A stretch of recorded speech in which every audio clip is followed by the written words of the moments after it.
After her banishment from the Massachusetts Bay Colony in 1637, Anne Hutchinson, along with several of her followers, began a journey that would lead to one of the most remarkable chapters in early American history.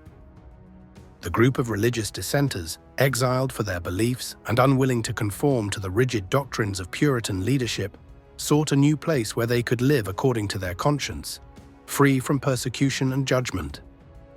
Hutchinson and her supporters, numbering around 60 people, first looked to settle somewhere within the English colonies, but beyond the control of Massachusetts authorities. With winter fast approaching and supplies running low, they turned their hopes toward a new land that promised freedom and peace.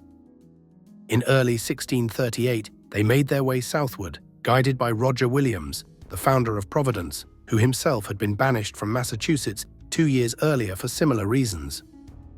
Williams advised the group to settle on Aquidneck Island, known today as Rhode Island, part of territory purchased from the Narragansett tribe. With his help, the settlers negotiated a deed for the land from the local sachems, Canonicus and Miantonomi. The document, dated March 24, 1638, marked the legal beginning of the new settlement.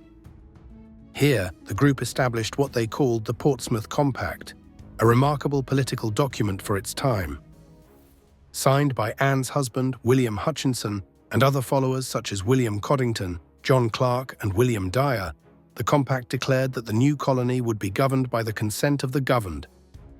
It pledged allegiance to the King of England, but made no reference to any religious body, setting it apart from all other New England colonies at the time.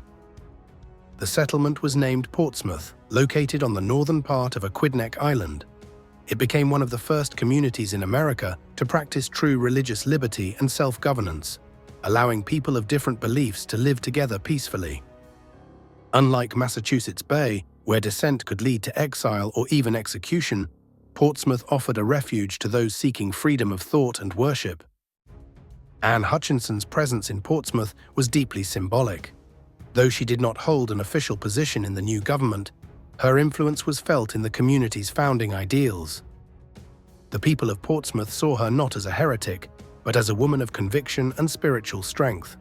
For the first time since her trial, she could live in relative peace, surrounded by those who shared her vision of a community based on faith, conscience, and equality.